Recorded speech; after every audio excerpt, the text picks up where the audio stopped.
Hola muchachos, espero que estén bien. Para poder continuar las clases a distancia, decidí hacer videos en YouTube para que todos puedan verlos cuando olviden los temas que vimos en clase. El tema que veremos hoy son los tipos de texto literario. En esto se divide en 4 tipos de texto. Vamos a ver cada uno. Tenemos aquí los 4 tipos de texto literario. Se dividen en 4. Son los narrativos, líricos, dramáticos y ensayísticos. Y varios de esos tienen similitudes, entonces esperemos que con eso nos ayude para poder ver un poco más de facilidad al momento de estar estudiando este tipo de textos. Comenzamos con el texto narrativo y la finalidad de este texto es el más común, es el contar historias o relatos. Esto lo vemos dentro de los cuentos o de las novelas y los relatos. Este tipo de texto tiene diferentes elementos, que son el narrador, las acciones, los personajes y el cronotopo. Esa palabra la vamos a ver mucho y es muy importante que la estudien. Ese es el tiempo y el lugar en donde se hizo la obra. También toda narración cuenta con un narrador o una voz narrativa, que son también los personajes, las acciones, los tiempos y lugares en los que se desarrollan dichas acciones. Ahora comencemos a ver la estructura de este texto narrativo. Como toda estructura tiene 4 partes. Tiene el inicio, desarrollo, clímax y final. En el inicio introduce personajes, ambientes y circunstancias que dan origen al conflicto. Siguiendo la historia se genera el desarrollo, en donde muestra el conflicto de la narración. Ya llegando hasta la punta, llegamos al clímax, que será el momento de máxima tensión de la historia, cuando se genera lo más interesante de la historia. Y terminamos con el final, que es el desenlace que se le da cuando se soluciona el conflicto. Este tipo de texto, como ya vimos, tiene las partes de narrador, personajes y cronotopo. Veremos primero al narrador. Y tenemos 4 tipos de narradores.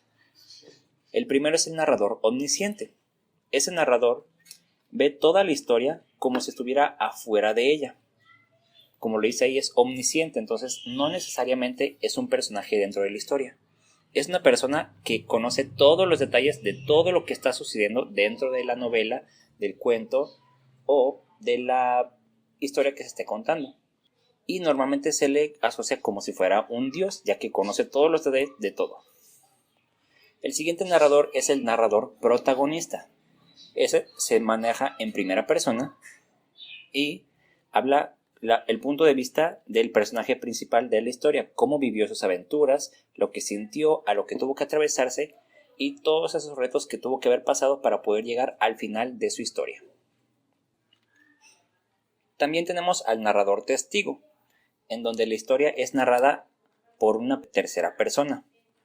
No es el personaje principal, sino que es una persona alejada a la historia, que puede ser un personaje secundario o un personaje, como lo dice su nombre, testigo, que haya visto todo lo que está aconteciendo. Y solamente la información que ellos nos relatan es la información que ellos saben. Debido a que es un personaje testigo, su punto de vista es limitado. Y finalmente tenemos al narrador en segunda persona. Ese se dirige a un tú y puede contar su propia historia, normalmente. Habla a sí mismo como una especie de conciencia y normalmente intenta aludir hacia el lector. Siguiendo con la estructura, tenemos a los personajes. Y los diferentes tipos de personajes se pueden dividir por la acción o por la complejidad de ese mismo. Por acción tenemos a los personajes principales, que son los que mayor acción tienen en el relato, ya que son los más importantes.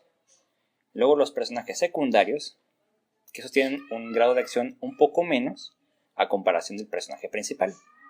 Y esos ayudan al personaje principal para poder cumplir su cometido.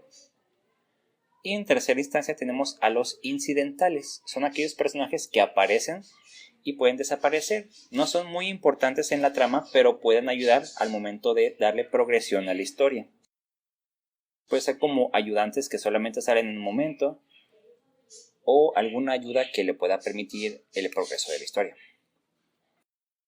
Y por complejidad podemos ver dos tipos de personaje, que son los planos, los que no nos relatan mucha información acerca de los personajes y solamente nos relatan lo básico. No evolucionan y solamente están en ese momento. Y los redondos, esos sí puede verse un mayor desarrollo, descripción de comportamiento, las situaciones en las que se presentan, y se parecen muchísimo a las personas reales, ya que tienen diferentes facetas, diferente carácter, y se puede introducirse uno hacia su manera y su forma de pensar. Y finalmente tenemos el cronotopo. Este lo vamos a dividir en dos partes, espacio y tiempo, que a su vez cada una se va a dividir en dos partes. El espacio se puede dividir en el espacio físico y el espacio psicológico. El espacio físico, como lo sabemos, es el lugar físico en el que se está desarrollando la obra. Un bosque, una casa, una ciudad o cualquier tipo de espacio. Mientras que el espacio psicológico es el ambiente que el mismo personaje va percibiendo de ese lugar. Puede ser que en una ciudad sea el espacio físico, pero el espacio psicológico es la perspectiva que él tiene hacia esa ciudad. Si es una ciudad triste o amargada, o que tenga algún tipo de inseguridad, o que se sienta atosigada al momento de estar ahí adentro. Y continuando con la parte del tiempo, se divide igualmente en dos partes: hechos narrados y de relato, cada una con su subdivisión. Podemos tener el tiempo de la historia, que es el tiempo que está dentro de la historia, valga la redundancia, pero este tiene un tiempo delimitado. Y el tiempo del relato. Tenemos el tiempo de la historia, que es el tiempo que dura el relato. Vamos aclarando estas cosas. Primero está el tiempo de la historia. Es todo el tiempo que requiere para contar, ya sea el inicio, el desarrollo y la conclusión. Después tenemos el tiempo del relato, que ahí sí es el momento en el que se están desarrollando las cosas dentro del cuento. Y de igual manera tenemos un tiempo interno, que es cuánto tiempo duran todos los acontecimientos de la historia, si pasaron 5 años, 20 años dentro del cuento, o si solamente pasó una semana. Ese es el tiempo interno. Y el tiempo externo es el momento en el que el autor mismo está escribiendo la obra, que sea a lo mejor en el año 1980, en febrero. Ese es el tiempo externo. Muchas veces el tiempo interno y el externo son diferentes, al igual que el tiempo de la historia y el tiempo del relato. Ahora proseguimos con el texto lírico.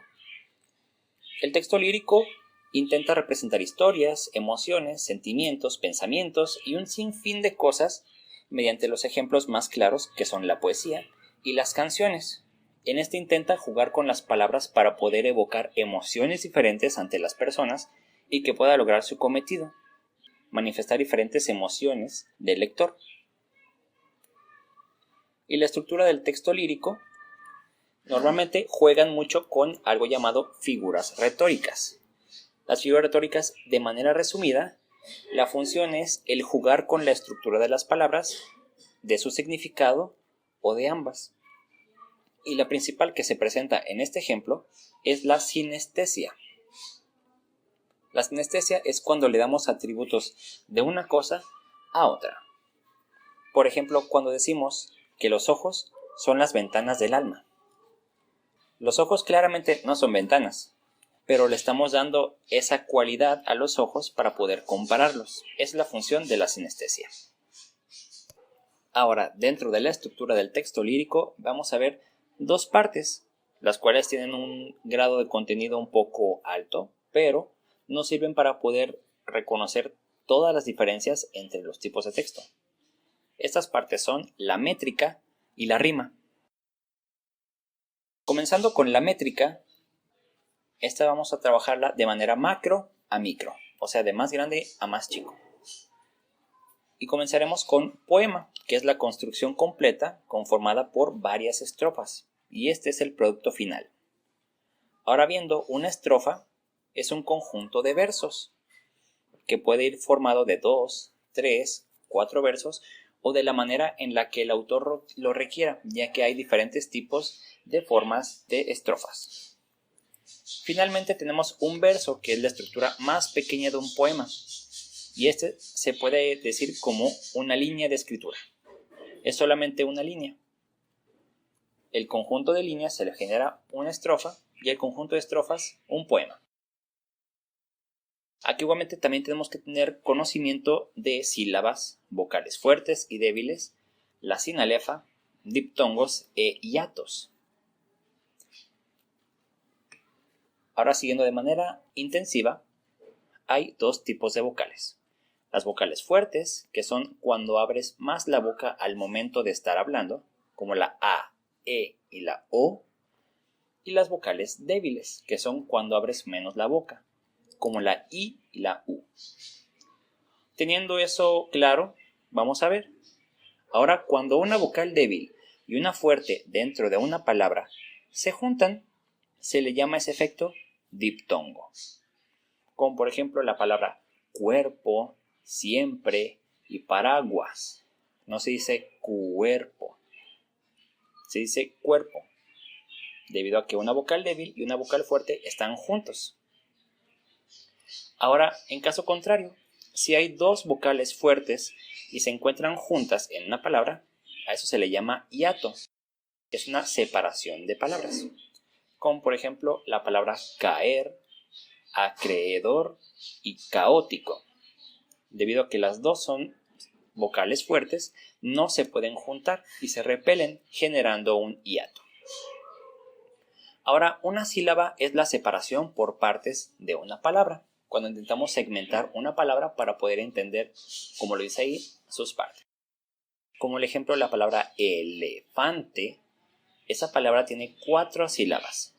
La palabra camisa tiene 3 sílabas y la palabra contigo tiene 3 sílabas igualmente.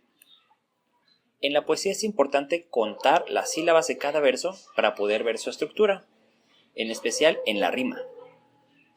Un dato curioso, que la canción famosa de La Chona si lo transmutamos a un poema, se genera un poema de 14 sílabas de cada verso, jugando entre 7 sílabas de cada una de las líneas, durante toda su canción.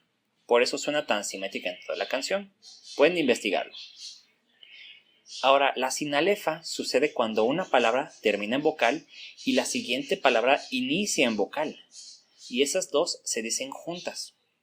Entonces, esas dos se cuentan como una sola sílaba y no como dos. Esto nos ayuda mucho cuando estamos midiendo la métrica de cada uno de los versos. Si queremos hacer todos los versos con 7 sílabas, este efecto de la sinalefa nos puede ayudar muchísimo. Vamos a ver unos ejemplos. Como la palabra te amo, si lo separamos sería te amo, serían 3 sílabas.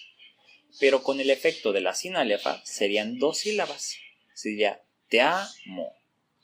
Nos ayuda para poder resumir espacio y poder jugar con la estructura de la poesía. Ahora, otro ejemplo, la palabra cuando escuché una amiga, debido a que inician con vocal y terminan con vocal, se dicen juntas, ahorrando sílabas y permitiendo jugar un poco más con la expresión en la que yo estoy diciendo. Y se genera una especie de diptongo. Ahora, la rima sucede cuando las sílabas finales de un verso suenan parecido o igual a las sílabas finales de otro verso siguiente. Muchas veces, de manera popular en las canciones, se genera el efecto 1-3 y 2-4, diciendo que el verso número 1 y el verso número 3 deben rimar, y el verso 2 y el verso 4 deben rimar de manera diferente. De igual manera, hay un sinfín de tipos de estructuras de rimas. Depende de la creatividad del autor. Y aquí vemos que hay 2 tipos de rimas. Las rimas consonantes o perfectas y las rimas asonantes o imperfectas. Vamos a ver la primera. La rima consonante o perfecta sucede cuando las sílabas terminan de manera igual, rimando tanto las vocales como las consonantes. Es por eso que se le llama así su nombre, una rima consonante. Como las palabras vencer y crecer, o las palabras insertar y protestar. las dos terminan de manera igual. Ahora, las rimas asonantes o imperfectas suceden cuando las sílabas no terminan de manera igual y solo suenan parecidas las vocales sin rimar las consonantes, como la palabra camisa y amiga. Ahí solamente tienen de similar las puras vocales. Aunque se ven escritas de manera diferente, es una rima asonante, como la palabra libro y niño. Ambas son muy usadas dependiendo de lo que quieras expresar, y en la música podemos ver los dos ejemplos de manera general. Ahora, siguiendo con el tipo de texto dramático, vemos que ese texto dramático se expresa estéticamente igual que el narrativo y el lírico, pero la única diferencia que éste representa es que la finalidad de este texto no es el ser leído, sino el ser interpretado en una obra de teatro. Es por eso que es dramático. Es el guión para una obra de teatro y poder ser representado en un escenario. En este viene un poco de texto, pero nos ayuda para poder conocer la diferencia de la estructura de este texto y de los demás. Aquí vemos que hay dos tipos de estructura: la estructura interna y la externa. La interna es la manera en la que está escrita toda la información que esté dentro del texto y que nos pueda permitir ver todo lo que está aconteciendo. Y la estructura externa son aquellos factores que van a intervenir al momento de estar interpretando la obra en el escenario. Ahora aquí vemos que tenemos diferentes partes en el texto. Para poder hablar de una obra de teatro, estamos hablando del resultado final de todo mi proceso de escritura. Ahora, para poder dividir mi obra de teatro en partes o en secciones, se le tiene que llamar a esas secciones actos. Permiten eso el flujo de la historia y la fácil memorización de todos los diálogos o toda la información que está sucediendo dentro del texto. Después, utilizaremos el formato de las escenas. Esta, la diferencia de los actos y las escenas, es que los actos son divisiones de momentos y las escenas son representaciones físicas, como por ejemplo una escena en la playa o una escena en el bosque, y el acto puede tener esas dos mismas escenas dentro del acto. Ahora, dentro del texto, para que los actores conozcan las acciones, emociones, pensamientos, expresiones o todas las características de un personaje o del contexto, se hacen uso de las acotaciones. Esas acotaciones son descripciones cortas que vienen ya sea al principio, a mediados o al final de una acción. Nos permite ver qué va a ser nuestro personaje. Si va a estar enojado, triste, si va a azotar la puerta, si va a venir de manera temerosa o si va a hacer algún tipo de acción inesperada. Eso nos permite ver las acotaciones. De igual manera, también sirven para poder ver cómo está el contexto. Si se encuentra de manera sombría o inesperada, o algún tipo de señalización que quiera ser importante al momento de estar representando la obra. De igual manera, los diálogos son imprescindibles y de manera muy importante dentro de la obra de teatro, ya que nos permite ver qué tipo de interacciones van a tener entre personajes. Y también aquí encontramos dos formas de poder hablar, que serían los monólogos o los soliloquios. Esto nos permite para poder ver una charla entre personaje, pero que normalmente o es de un personaje hacia el público, sin esperar respuesta, o un personaje hacia él mismo, hablar solo, que será la diferencia del monólogo y el soliloquio. Y también vemos dos conceptos, que sería el argumento y la trama. En el argumento nos va diciendo qué sucesos están pasando dentro de la obra, y la trama es en qué etapa está dentro de la estructura del texto, que sería el inicio, desarrollo, clímax y desenlace. Y dentro de la estructura externa tenemos de nuevo el concepto de cronotopo, en donde vemos el contexto geográfico, que sería el lugar, y el contexto histórico, que sería el tiempo y el momento. Y finalmente tenemos el texto ensayístico.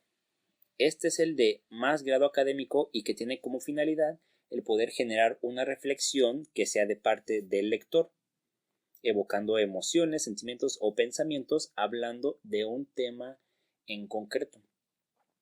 Normalmente ese tema pueden ser temas que se están hablando actualmente, como por ejemplo política, historia, religión, filosofía, en donde esos tengan que ponerse a la mesa para poder discutirlos. Es la finalidad del ensayo, que genera una argumentación o argumentos, en donde se puedan ver diferentes puntos de vista y convencer a una persona de poder pensar de cierta manera. Y esta estructura es más delimitada, tiene diferentes partes, pero es más simple a diferencia de los anteriores textos. Esta solamente tiene 3 partes: la introducción, el desarrollo y la conclusión. Espero que esta presentación les pueda servir para poder ver los diferentes tipos de textos literarios, sus diferencias, la estructura de cada uno y cómo se pueden diferenciar uno del otro. Espero que este video les pueda servir para poder refrescar conocimientos que vimos anteriormente o ver conocimientos nuevos que les permitan estudiar un poco mejor. No se les olvide dar una pasada a sus cuadernos porque no estamos en vacaciones. Seguimos trabajando a pesar de la distancia. Cuídense mucho y les mando un abrazote, muchachos.